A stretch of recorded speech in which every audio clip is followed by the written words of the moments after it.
Thanks so much, Peter, and thanks to everyone for joining us today. In addition to moderating this session, I was fortunate and humbled to be co-chair for the program committee this year, and I just wanted to give a mention to my co-chair, Allison Mitchell from Springer Nature, who unfortunately is not even able to attend the meeting because she was called to important business in New York, but I told her that we would imagine she's here in spirit. And thanks to all the members of the program committee, particularly Liz Boley, who helped to get the sessions together. If you looked at the program, you'll notice there's a couple of different tracks. One is openness and transparency, which brings us our session here today.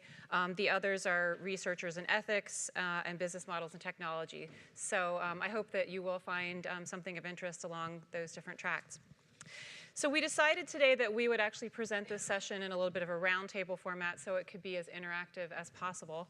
So each of the speakers will start with just a few slides to introduce themselves, tell you a little bit about what perspectives they're bringing to the session. Then I've got some questions for them, and then we'll open up to you for what we hope will be a very lively session.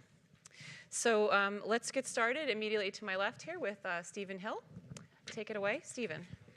Good afternoon, everyone, and thank you very much for the opportunity to be here today. My name's Stephen Hill. I'm Director of Research at Research England, which, for those of you outside the UK, is part of our new UK Research Innovation funding body. So we're a research funder. But I'm also responsible for something you've already heard about today, which is the research assessment, research evaluation framework, the national process of research assessment. And what I wanted to do in my 5 minutes opening comments is just give you a very UK-centric view on the current policy environment around open access, a little bit of data on how that policy environment is driving progress, and then wrap up with a little bit on future prospects, which I think might open up some questions and points for discussion. Before I get into that, just to say, why do we care as a funder about open access? Why is open access something that we're seeking to promote? And I think that comes down really to two drivers. One is around the word access and getting the maximum benefit from research through the maximum number of eyes on it and removing barriers to access. And the second is around making research itself better scholarship, innovative ways of doing scholarship, and actually bringing the content which researchers generate into an arena where all sorts of different types of activities can be based around it, and that better scholarship can evolve from that. So the slide that's up at the moment shows you the kind of overview of the UK policy landscape. This will be very familiar to many of you. But I'm kind of using as my fixed point the 2012 Finch review, which was a government-led review looking at the policy environment for open access. And out of that review came the current landscape. When it comes to journal articles and conference proceedings, there's a kind of three parts to that, in a way, that the research councils, the project research funders in the UK have requirements around outputs that derive from the projects that they fund. Other research funders like Wellcome Trust and research charities also have similar requirements. And within the National Research Assessment, the Research Excellence Framework, we have now requirements around outputs that are submitted for assessment. So that applies to those outputs irrespective of where they're funded from, but is linked to universities' desire to have them assessed in that national assessment. So that's the position on journal articles, and I'll give you some data in a moment about how that has panned out over the last few years. On monographs and other long-form outputs, we're in a rather different place in the journey. So we also have another important and influential report done by Jeff Crossick in 2015, commissioned by us, looking at this question about how we could move forward on opening up monographs, or bringing the benefits of monographs, as I would count, of open access. And there we're in a rather different place, where the Wellcome Trust has a very strong open access mandate around monographs. But in the ref, we've taken a much more sort of permissive approach where there's no requirement, but we've given credit for progress around open access monographs, or will give credit for progress in the next exercise. And we also have a clearly articulated future direction of travel, which I'll get on to at the end. But looking at the journal article's position, what difference has this policy intervention across the UK system made? Well, there are some positive sides to the story and some less positive. So next slide. Actually, skip this one. I've covered most of it. Yeah, just keep going. Yeah. This is data from a review of the open access landscape in the UK, done under the auspices of Universities UK. And there's some very positive sides to the story. So in the bottom left of the slide, you can see the kind of headline figure that 37% of UK content in 2016 was available open immediately on publication, compared to 24% for the world as a whole. And there has been a significant shift in that over the period 2014 to 2016. And nearly more than half of that content is available within 12 months of publication. So a real kind of step change, move forward created by this policy environment.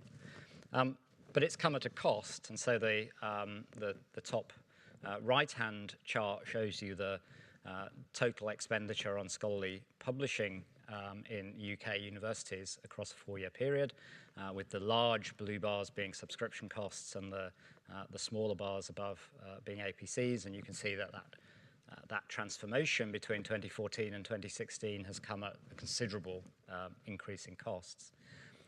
And the Finch report was largely about a transition to a fully open access future, but the bottom right graph demonstrates that that's not exactly what's happened.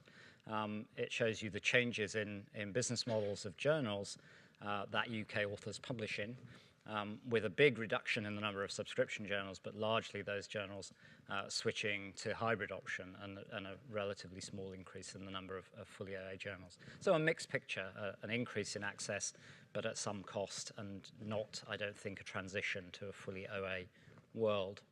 And then one other bit of data on the next slide, just around the ref policy specifically.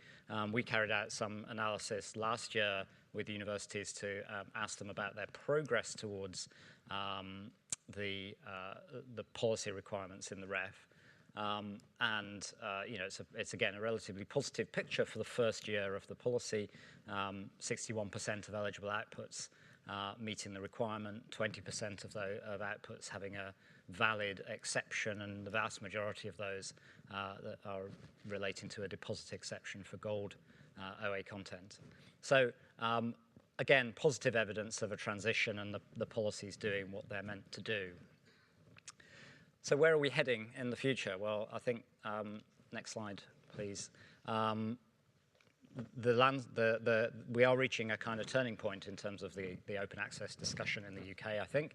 UK Research and Innovation announced a while ago that we would be reviewing the whole of our open access policy environment. That's been slightly delayed, but that's now moving forward with some speed. And that's very strongly now related to Plan S, which you will all know about, and you've heard some about earlier today. We are, UKRI, are founder signatories, or whatever the term is, members of Coalition S. And the UKRI review will very much be about how we implement Plan S in a UK context, and that's clearly going to be a lot of our focus for the next few months. And moving on to future research assessment cycles, then as part of that, we'll be looking to any changes we might make to the journal article policy, and to how we might incorporate monographs and other long-form outputs into the policy environment in a more formal way. So I think my kind of message is that we've experimented with a particular type of policy environment. We have some evidence for how that is affecting the scholarly communication landscape, but are now thinking very much about how we modify that and adjust that into the future. So now we're going to hand over to Sarah Kember. Okay, fine. So I'm one of the 3 academics in the room. Hi. Speaking very much on behalf of Arts and Humanities, where monographs are our particular concern. And I'm a concerned academic about all of this, not least because in the UK, as I'm sure you know, open access policy is a mandate that's implemented through the ref, and academics tend to have strong feelings about that, not all of them good. I'm also a relatively new publisher of a new university press, and not, as Christopher was saying earlier on, not necessarily an OA expert, but someone who worries and reads and researches around the wider politics of communication that very often gets eclipsed, I think, by the rather polarised debate on OA. So these are 2 of the rather contrasting reports that inform where I'm coming from today. UK also came up with a report on administrative efficiencies through OA, and stated this intention to align the scholarly publishing process with a policy which is rather taken for granted at the moment, the transition to OA monographs. The taken for grantedness, I think, is something we're beginning to bracket, as well as the speed. I do think it's important to highlight the importance of the process of scholarly publishing as a form of infrastructure. We spoke about it earlier on. A lot of this is unseen and unloved within academia. Everything, from ORCID IDs and DOIs to subject and institutional repositories via scholarly practices, including but not limited to peer review.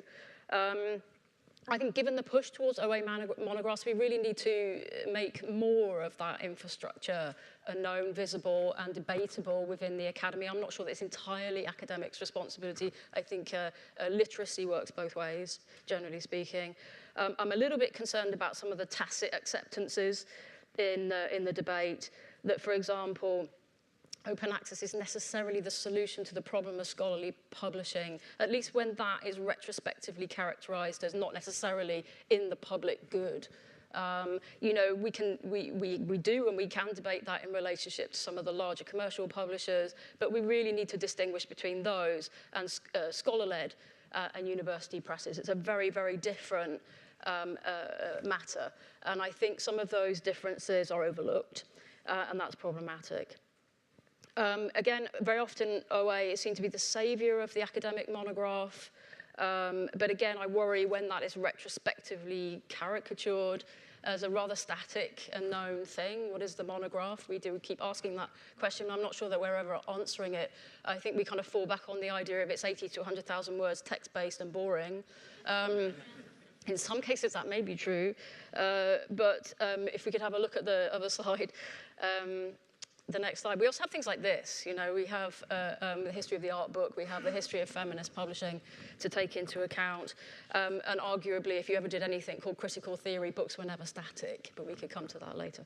We can't afford to eclipse this kind of thing, and this, for me, is about invention in publishing. It's about intervention through publishing.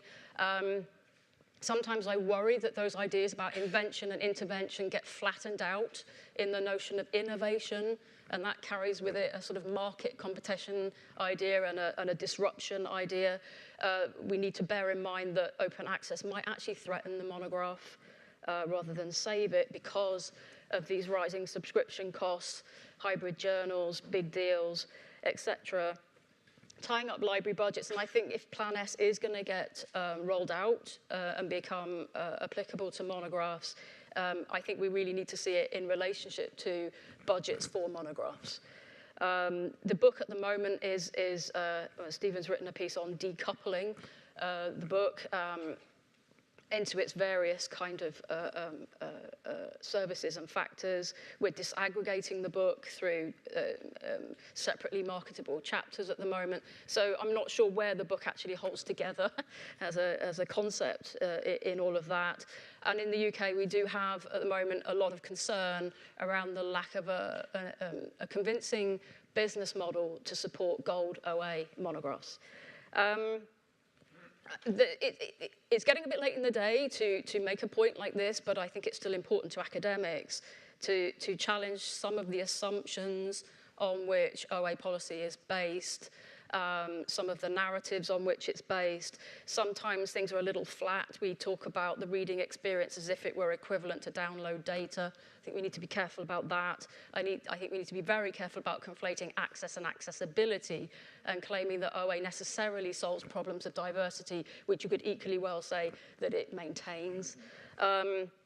Diversity is such a big issue. I don't need to tell you, your publishers, I'm an academic, is a big deal in publishing. So, you know, a quick fix to that is unlikely, but it's something we should really seriously look at.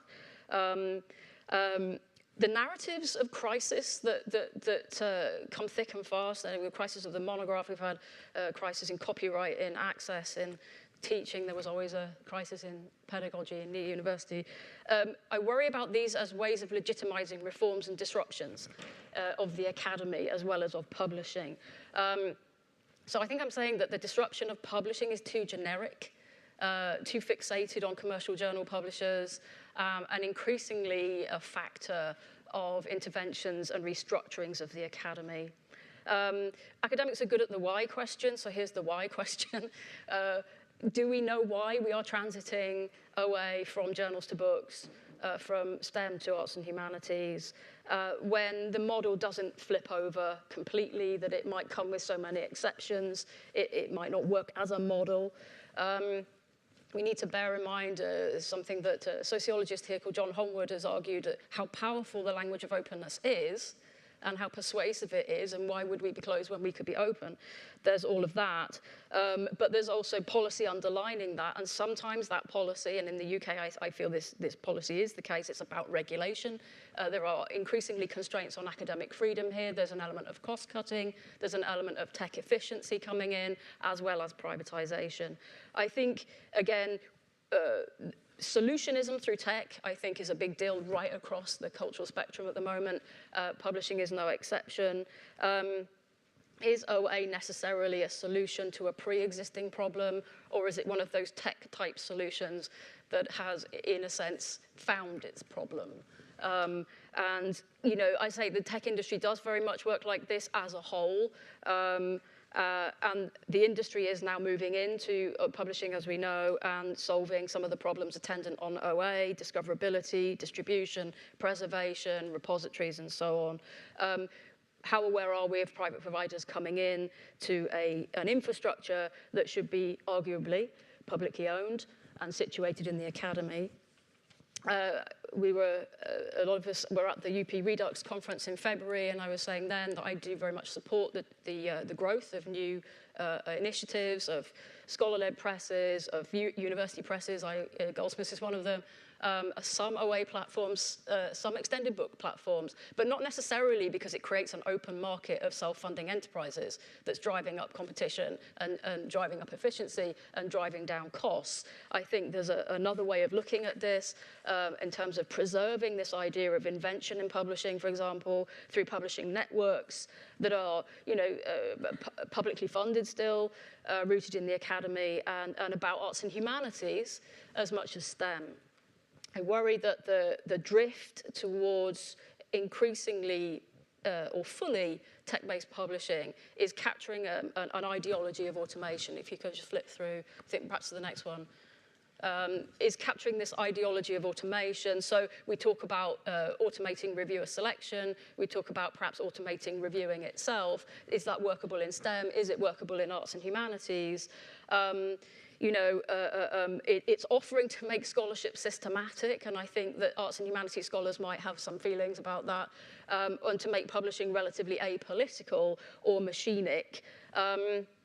I don't think it really will do that, but it may perform something a bit like that, and because that's basically how this idea of a technological imaginary works. So those of us who are, you know, which is all of us who care about scholarly publishing, but also research and also scholarly practice, need to be wary, I think, of kind of how we're handling this ideology of automation. The strength of the UK sector and wider, of course, is distinctiveness. So if we go on to the next one, Goldsmiths is very often associated with quite distinctive output, but I think it's a wider factor. But I worry that the drive towards OA as a kind of quasi-automation of publishing or the privatization of publishing flattens that. If we let it, we do not have to let it.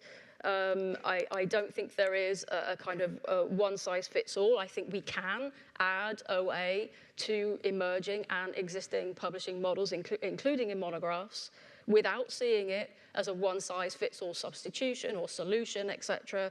And that's Goldsmiths Press took the green approach to OA, very much thinking that it's not a solution, it's a start point. It's anticipatory, perhaps, of the mandate being extended to monographs. It's a little bit strategic. It's highly contingent, and it's got to be able to evolve. Goldsmiths isn't, in a sense, a vote for green or for gold. But I do think that before we start adopting these different models, we need to slow down a little bit in terms of extending the mandate to books and monographs. Consult perhaps a little bit more widely within the academy and within those sections of the publishing industry that are very different from each other. So I think that's it. Good afternoon, everyone. And thank you to ALPSP for the invitation. So I will confess to being also one of the three academics in the room, although I also work for a publisher. So Annual Reviews, for those of you who may not be familiar with it, is a not-for-profit publisher. We're based in Palo Alto in California. We publish expert-invited long-form review journals. We have 51 journals in our portfolio. If you can click ahead. So the question that people ask us is, why should we pursue open access? We are what you call secondary research, not primary research. We don't fall under funder mandates, but we feel like there is a push towards open access. I think we all are, everyone in the community feels it. There are efforts by funders, by librarians, by researchers, increasingly by our authors, to divest from subscriptions and invest in open access. We also think that it's strategically important for us to investigate alternatives so that, one day if the Titanic does hit the iceberg, that we have a seat on the life raft. We also feel that as a mission-based nonprofit publisher, that wide dissemination of our content is an important organizational goal. We believe there's an inherent value in review articles that summarize research, draw together and integrate knowledge, assess practical applications, and point to unanswered questions. So we believe that there's a strong public good aspect to our journals, and another reason why we should pursue sustainable open access models for our content. Next. So the question is how? Now, conventional approaches to OA don't translate well to us. The APC model doesn't really work. As I mentioned earlier, our articles are all invited, so it would be rude to invite someone and then ask them to pay for the privilege of being published. Our parents raised us better than that. But also to say that because we have a very editorially intensive model, our articles are very long, that if there were an APC charge that would cover costs, it would be way in excess of any of the industry norms around APCs. That being said, we're a nonprofit publisher. We are different from societies. We don't look to raise money for a society. We have no society to raise money for. We are not beholden to shareholders, so anything that we ever earn above cost is always reinvested back into the organization and to serving perhaps unserved disciplines. So what we do know is that our journals have been supported by transactional relationships with libraries through the subscription system. And the company was founded in 1932, so we've had a very long history of subscribing libraries accessing our content. So the question really is, for us, can we work with libraries to redirect what they spend in subscriptions to support the cost of publishing our content and for us to make it open access? And we believe that that's consistent with the premises of OA 2020, where it says, okay, well, there's enough money in the system to support the publishing of journals OA. So how do we do it? But what we really enter into is a collective action dilemma, right? So we're asking libraries to work together, to pool money, to pay for the publishing costs to make our content open. Now, many decades of research into collective action efforts shows that they only really work, well, either through government intervention or where you have a relatively homogenous group of stakeholders where there's some social cohesion and for them to all kind of work together towards one goal. But Annual Reviews is an international company in that we have subscribers from all over the world. Some that care about open access, and for others for whom open access is not a particularly important consideration. So we had to look at another incentive, which really was to make a model that was in each participant's economic self-interest. It also had to satisfy institutional procurement policies. Now, as we now know, many institutions have set aside budgets for supporting open access, but a lot of institutions haven't. But our libraries that have subscription budgets don't really want to spend their money if they think something is going to be open, right? Because they interpret it as a donation. So the question is, how do we how do we create a mechanism for them to use their subscription dollars to pay for something that would eventually become open access? So in this, we really had to work on a model that would preserve the vendor-customer relationship without asking for this kind of altruistic, or without making an altruistic appeal. We're not asking people to hold hands together and make content open, but we're giving them a mechanism to use their subscription dollars to make content open. So, next slide. So what we've come up with is subscribe to open. Now, in this model, for select journals in our portfolio, libraries are going to be offered to participate in what we call subscribe to open. And in doing so, they'll receive a 5% discount off of the subscription cost. We're asking all subscribing libraries to participate. And if all of them do, and we reach an internally defined threshold, which is going to be based on the cost of production, we will then publish the subsequent volume of the journal open access. And then we have to repeat the offer each year so that there isn't attrition year on year. So selecting the collective subscribe to open offer is in an institution's economic self-interest. And if they don't participate, it's effectively the same as a cancellation. So subscribing libraries are really compelled to participate. If they want guaranteed access to the content, they have to participate and subscribe to open, which really is not to force libraries to participate, but to give them that lever so that they can use their subscription funds to pay for something to be open. And repeating the offer annually, it ensures ongoing participation and ongoing support for the journals. So next. So this really is how the offer is going to look for an individual journal. An institutional invoice is going to say subscribe to open for 2020, receive a 5% discount.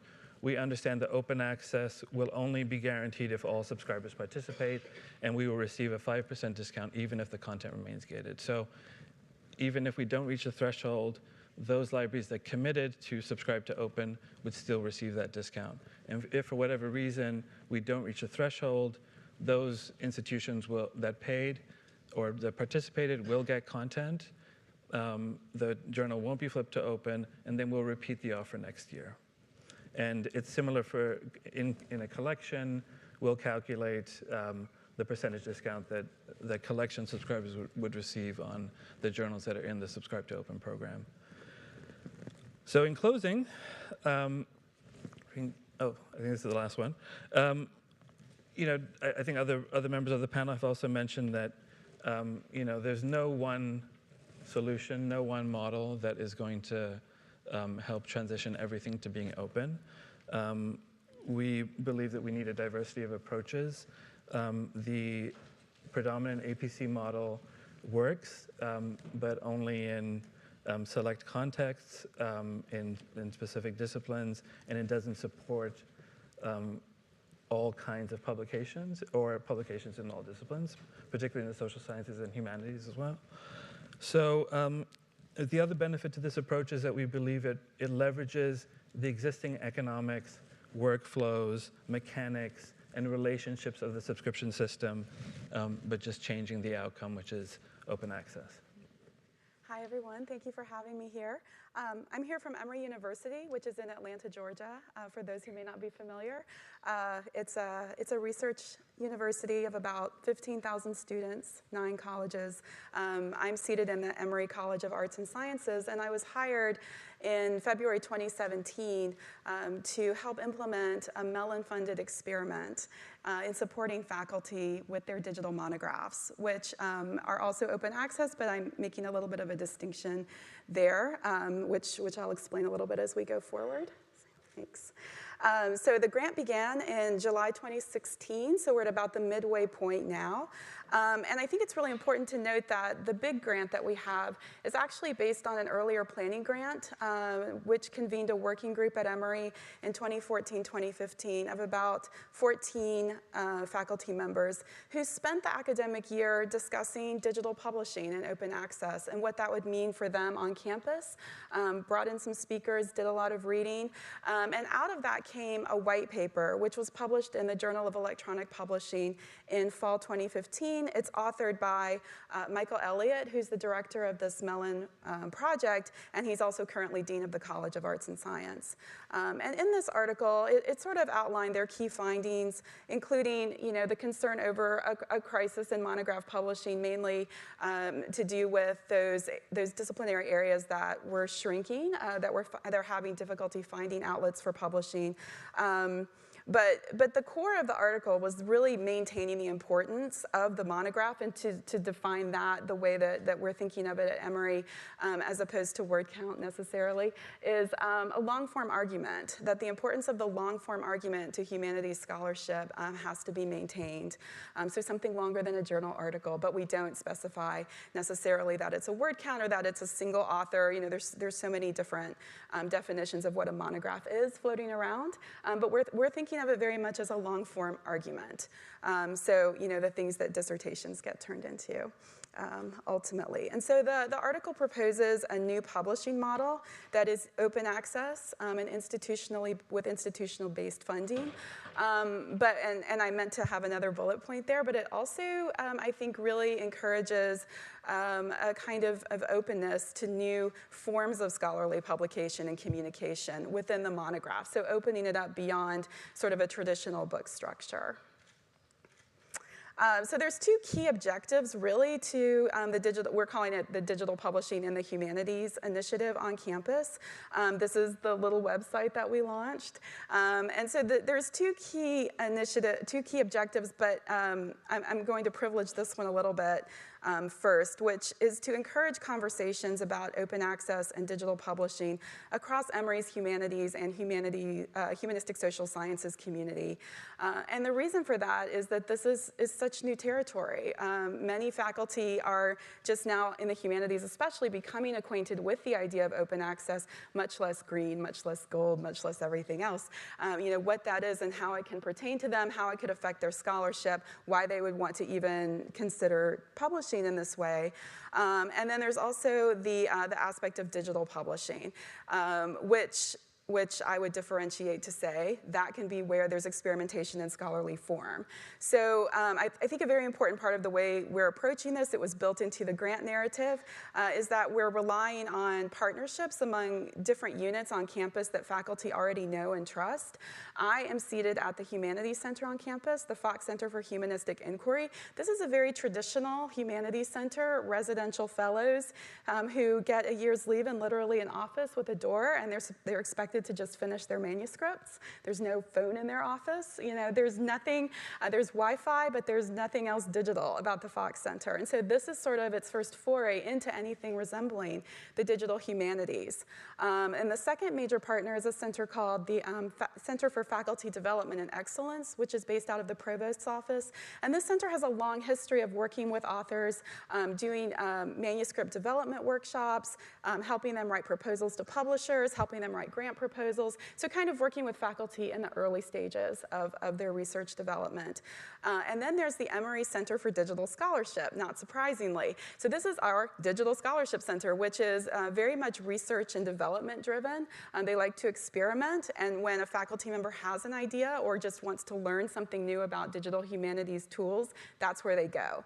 And they do actually publish a couple of open access multimedia journals out of that center, but they don't really consider, I don't think their core mission to be publishing. They don't really push themselves as a publisher. It's more of an R&D center. But yet that's what faculty identify as being the digital place on campus. It looks like Silicon Valley in the middle of the library, and that's where they go. And then the fourth is our Scholarly Communications Office, which, of course, as you know, is extremely important, at least in the States. Within the libraries, that's where the advocacy for open access is coming from, within the libraries and typically from the Scholarly Communications librarians. And so within that office, faculty already know to go there for questions about copyright permissions, their publishing contracts, that sort of thing. So bringing all of these entities together to sort of address all the different facets that a faculty member would need to consider when embarking on a digital monograph, I think is helping to kind of spread the word effectively on campus. And this is also where in our, sorry that's so small, but our 4 authors and 4 publishers section is where we outline what our guidelines are for the second key objective, which is the publishing subsidy. The next slide. And so we do support financially the development and formal publication of these monographs. And the very basic criteria, the guidelines have expanded over the last year or so as we've begun negotiating individual books with individual publishers. And we're definitely just experimenting and kind of learning as we go. The guidelines have already been through a couple of revisions. They will go through another one sometime this fall. So we're trying to be very open and adaptable as we learn what publishers need, what faculty members need, so that Emory is now in the position of being a funder, can respond to those effectively. But just broadly, the publications must undergo rigorous peer review. They must be open access, and that's probably the point in the guidelines which have had the most attention. What exactly does that mean? What is the definition of that according to our authors, according to the publishers? And we offer a baseline subsidy of $15,000. This number is one that comes out of our participation in another initiative called the TOME Initiative, which you may be familiar with. It stands for Toward Open Monograph Ecosystem, and Emory is one of about 14 institutions that have agreed over the course of the next 5 years, or maybe 4 years now, to publish 15 open access monographs apiece, to fund those monographs with a variety of publishers. And so we're all offering that $15,000. This is another, experiment over a 5-year period. Yeah. In addition to the subsidy, though, we are actively encouraging, as I mentioned, experimentation with form. And so we've identified sort of 3 main ways in which authors can publish monographs. One is the very familiar analog of a print monograph, so that would take the form of an open access ebook. digitally enhanced ebook, which is also quite familiar at this point, even doing a companion website or something like that, where you can incorporate things that could not be included in the print book. And then the third category is one that we're quite interested in, and we have several faculty members who I think are on the road to this, and that is producing a long-form scholarly work. It has an argument, but it may not rely as much on text, for example, as the traditional print book does. That it will incorporate these other digital elements, visualizations, maps, multimedia elements, and that they all sort of integrate together into a cohesive argument. That's the hope. And right now, the one publisher in the States anyway who's really making some progress in this area is Stanford University Press, again with Mellon funding. So you can check out, they have a couple of these integrated monographs that have been published in the last couple of years. This is our first book that we funded. We have 3 more under contract. Ontological Terror is coming out from Duke University Press. This was written by an assistant professor in our Women's Gender and Sexuality Studies department. The other 2 books were both written by associate professors. So this is a tenure book. The other 2 will be promotion books. And they're very traditional. They kind of hit that first category on the spectrum. And then last slide. But we're also actively cultivating these other types of projects. And so this is an example. Mapping Senufo is a digital humanities project that was begun at the Center for Digital Scholarship back in 2015.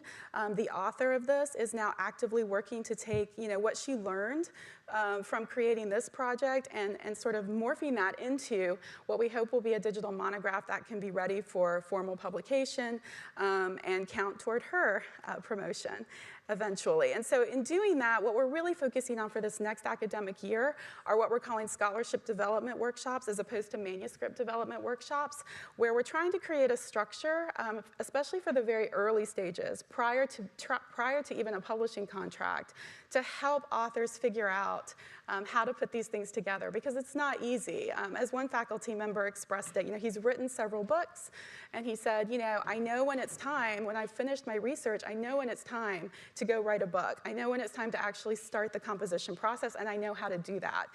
But even though they may have a number of ideas about how to approach this in the digital space, they sometimes have no idea what the next step is. And throwing technology choices at authors is usually not helpful, it's overwhelming. So it's kind of really trying to figure out how can we support them using the resources we have on campus during those early stages of composition, and thinking about how to best take advantage of all the digital affordances.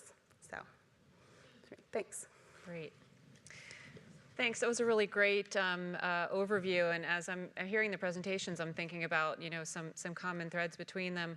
I mean, one is really, and Chris mentioned it earlier in the keynote, a communications issue, communicating to researchers, communicating to authors and other communities. Stephen and Sarah both were presenters at the Redux University Press meeting in February at the British Library, and I recall, I think it was when Stephen was speaking, and the conversation turned towards including monographs in the ref. There was almost like an audible gasp in the room, and so I'm just thinking that's about 6 months ago now. Stephen and Sarah, what is your sense of the awareness of scholars and of folks who are going to be responsible for tenure and promotion of these changes and how they may play out in the coming next few years? I think the awareness is probably higher than it was 6 months ago, which is good. That was kind of the point of raising it, that issue at that conference. I think it's still the case that for, as Chris said in the keynote, for a lot of researchers, some of these questions aren't very front of mind. They're focused on doing the research and getting the funding to do the research and so on. So I think we all collectively have a big communications challenge about how we communicate both the policy environment and the options that authors have in order to comply with that policy environment. There was a bit of controversy around how it was announced and how clearly it was announced. There was a mention of it in Annex C of a report published in 2016. Some of us saw it, some of us didn't. So yes, obviously within a 6-month period, there's a bit more awareness. There's not enough. And for me, the issue isn't simply one of communicating a kind of policy that's already been decided, but precisely slowing down and thinking a bit more and consulting more widely first as to what, how, and whether that is a really a good thing to do for the UK scholarly publishing community as a whole.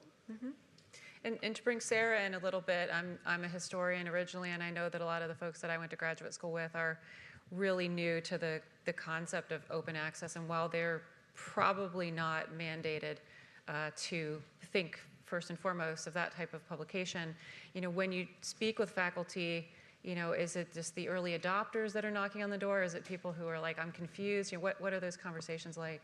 Yeah, at first, and I've been there not quite 2 years, and I'm already seeing this pretty significant shift in the conversation. The early adopters were definitely the first ones who, and I think it's interesting, the disciplines from which they come. History is there's a lot of mapping interest with the history faculty, but beyond that, maybe not so much excitement over the rest of it. So they came in with ideas about digital publishing that were often veered toward this is very cutting edge, sort of thing. And those were the early adopters who came knocking on my door. But I've intentionally shifted the conversation a little bit back toward, we're actually still trying to hold on to this very important notion of a sustained argument within a monograph. And I think that's kind of opening the door back up to some people who were quite resistant and skeptical initially. And also why we're trying to give this sort of range of options so that you can publish a very traditional book, but you can make it open access, which doesn't really put much back on the author in terms of doing something really innovative and creative, but you get the benefits of open access, which, that just opened the door to the conversation. So, for example, history faculty will be very excited to know that their books will be available for free overseas, especially if they work overseas. That's very important because their books are prohibitively expensive or just difficult physically to ship to some of the places where they work. And so they would like to see those books be made available. They would like to see them be made available to students more readily. So those conversations just generally about open access, I think, are changing the perception a little bit of what it's all about. But then there are still, and those early adopters, they were the ones who are the ones that I have sort of bubbling up with some interactive ideas, right? Who have different kinds of multimedia, different kinds of research materials. There's someone in the music department, there's someone in the film department, they just lend themselves to taking advantage of things in the digital environment.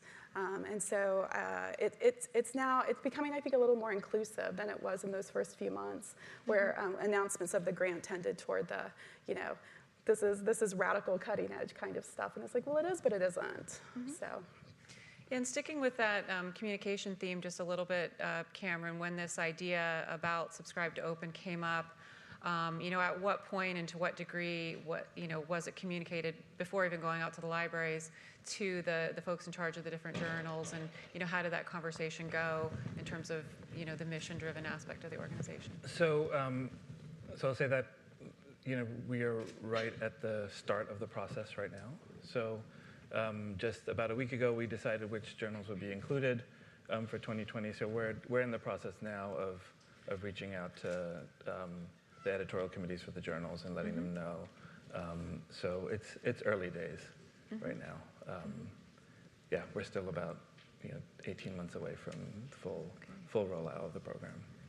Great. Well, stay tuned on that. Yeah. I did want, Plan S, it couldn't have dropped, I think, with better timing for this event, and I keep telling the panelists I want to make sure it's not a session, just about Plan S. But in terms of the academic freedom question, which I've seen raised in a few blogs and posts, and by a variety of different stakeholders, not just maybe the usual suspects, to what degree, has that conversation been part of your planning and thinking? So we're at very early stages. So Plan S was only announced a couple of weeks ago. As I said in my slides, we'll be thinking through now what implementation of Plan S looks like in a UK context, and within that there are a number of issues that have to be worked through in terms of what does that very high level mandate actually mean, and how do funders implement it, and decisions, things as basic as there's a statement in there about capping APCs, which raises a really important question about what is the level at which you cap APCs, and that we are not in a position to really talk about that, and won't be for a while. In terms of the question on academic freedom, I've seen the debate about that. I think it's a very interesting debate, and I think we need to plug into that. There is a question in my mind about actually what do we mean when we talk about academic freedom? What is what are the constraints on academic freedom? Is the constraint is academic freedom about being able to publish in a precise journal, or is it about being able to make publicly available your work in general? And I think there's a debate to be had about that. And I think some of the concerns and some of the things that were raised in some of the Twitter conversations that Chris put up on the screen earlier this afternoon, there is a concern that people say, I won't be allowed to publish in Journal X anymore. Well, that's partly a decision of Journal X as to whether you won't be allowed to publish there anymore, because it's not like a ban to publish. So I think there's a conversation to be had about those sorts of questions. Sarah? I think I kind of apologise to everybody who's not subject to the ref, and I know it becomes very boring, but. Unfortunately for those of us in the sector in the UK, the ref is a very big deal, and the OA mandate is tied to the ref. The research assessment exercise comes around every 4 years or so, and it is quite a big constraint on the debate, and whether OA as a model for publishing as a business model can really scale up to something that would work on a national level. And of course, the big question is funding. If there was a stack of money being made available to publish books, open access, we'd have a different kind of conversation, I think, especially when people are charging anything from, at the moment, was it $3,500 to quite a lot for books. Funding is a very big issue, and we know in the UK at the moment that the mandate is likely to be tied to the still preferred model of gold, which means processing charges, right?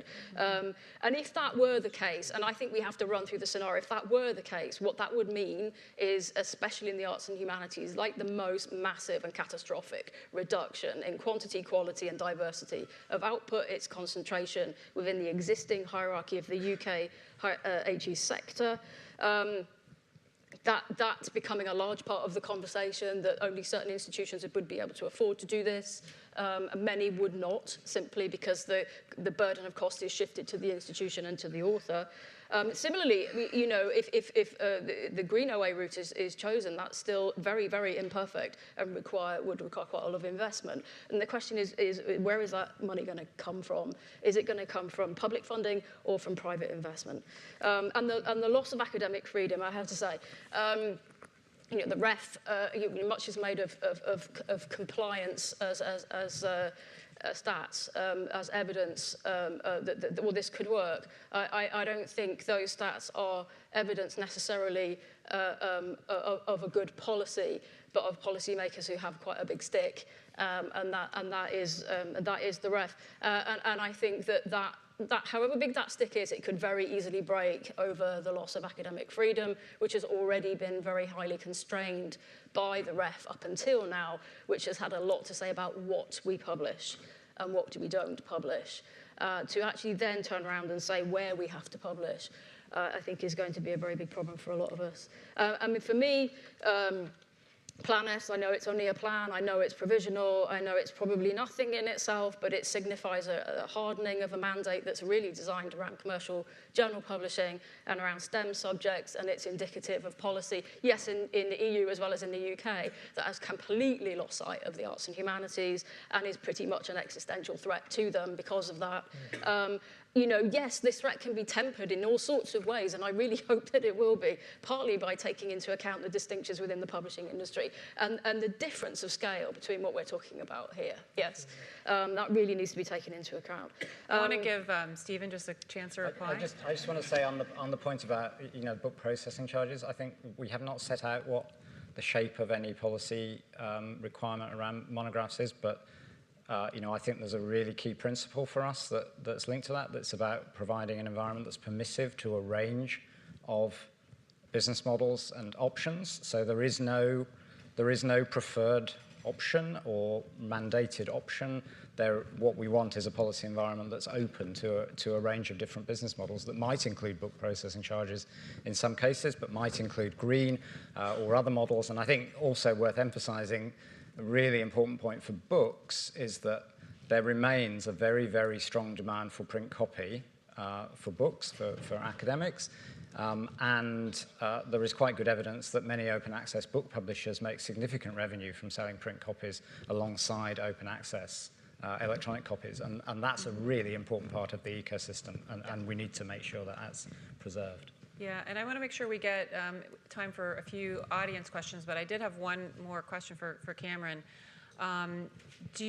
I honestly hadn't thought about the model of annual reviews and how rude it would be to ask someone you invited to pay an exorbitant APC, so it's a new thought process for me. But you know, is this something that you think would be applicable for other publishers to adopt? Yeah, sure. I mean, I think it can be. I think I think for any publisher that charges subscriptions, it could potentially work. I think where it gets complicated is for science disciplines that are subject to mandates, because this model does not guarantee open access, whereas a mandate for an author might require it. You're going to get into some kind of complication there, but I think there are opportunities to modify the model, but the fundamental logic of it should necessarily and could potentially apply to anyone. It just happens to fit very nicely for us. But you know, I've spoken quite broadly to a range of publishers, and particularly those operating in the social sciences and humanities for whom really prevailing OA models don't work because there simply isn't enough funding. And the authors in the community don't really want to pay APCs. They don't have the funding to do it. That leveraging the mechanics of what is already paid in the subscription system, you know, is potentially a viable path for them. Makes sense. Do we have questions in the audience? Mark Carden, I'm a recruiter and conference organizer. First, thanks to the panel, really interesting presentations, but I felt tremendous disorientation listening to this, particularly given the title of the panel. If I can rudely paraphrase what each of you said, and I'm sorry about this, but Stephen, you said open access, it's going really slowly, it's fantastically expensive, the beneficiaries really hate it, but we're pressing on and going to get it done. And Sarah, you said open access is wonderful and great, except actually implementing it for us will be somewhere between impossible and catastrophic. And Kamran, you said subscriptions is a really good way for paying for publication, the cost of publication, but we're kind of tweaking them to make it somehow work with open access. And Sarah, you said the cool thing about digital books is that they can be multimedia and really fantastic, and we're really selling that to faculty, although obviously we're spending a lot of time distracting ourselves by also talking to faculty about open access because that's so cool and important. And I don't get it. I mean, it seems to me that you're all trying to, I don't know, there's a sort of orthodoxy about this, that open access, yes, that's absolutely great, even though it's actually disastrous, either in implementation or in everything that we're actually trying to do. And I don't get it, and I don't understand why the title, I mean, shouldn't we just take out how, and then the panel would work better? I think you're going to be on the program committee next year, Mark. answers from Mark? Yeah, I get where you're coming from, despite the caricatures of what we were trying to say. But you know, the OA debate, the OA environment is really polarized because it's very ideological. And so what you're going to hear is kind of those polarized positions to a certain extent. I personally find that extremely unhelpful and have never been either for or against. I mean, Goldsmiths Press is a green, open access monograph publisher, right? If we have to get past that oppositionalism with it in order to see how it does add to an ecology which is already diverse and in many cases already a public good, rather than ruin it. It's as simple as that. Other responses for Mark? Well, I actually would completely agree with that.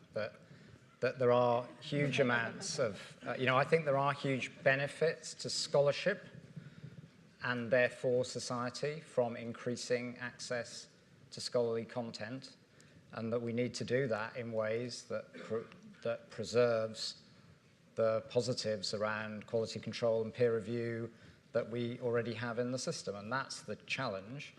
I don't think it's an impossible task at all, and the kind of message I was trying to get across is that we are making progress, but that progress is slow and it's hard, and I'm not sure any change that's worth doing is going to be difficult to do as well. So I think that, I have an entirely positive and optimistic view about all of this.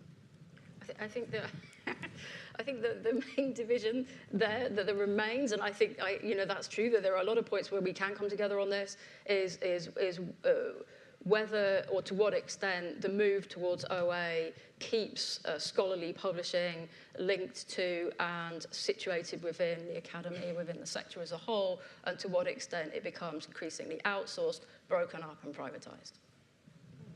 I think the point that I'll add is that, at least for a publisher like Annual Reviews, we transitioned one of our journals to open access last year. We tripled readership within a year. We went from having subscribing institutions prior to being OA in 57 countries to then having readership across 132 countries. As a mission-driven nonprofit, we think of that as being kind of a strong benefit to doing this work. So finding a sustainable way to make our content open and using the existing system as a way to achieve that and accelerate and move towards it, I think is a big positive for us. Yeah, and I would just say that at Emory, and that's very specifically what I'm focused on, is just one experiment within. I mean, I agree with what everyone is saying here, and I think that all of us are approaching the questions around open access in a different way. So maybe you could think of this as 4 different experiments, and approaches to that. But at Emory, there is a very strong sense, and the faculty are becoming more educated about it. But especially within the library and among the administration, that open access is a good, and that we would like to see our faculty's work be more widely disseminated, but then also, and not just doing it because it's cool, but because if you are putting work into the digital environment, why not take advantage of the affordances that the digital environment gives you, these new opportunities, and why not take the time to really figure out how to do that effectively, and not just take the very first suggestions that come along or the first platforms that come along, but to really think about how that can work and advance scholarship, not just as bells and whistles. So we're really trying to lead with the scholarship and to lead with the idea of disseminating it. Great, and I'm told that we are out of time, so if you do have questions, do find the presenters later. And I want to thank them for joining to give a diversity of perspectives on maybe aspects of open access that you had not maybe thought about before. So thank you very much.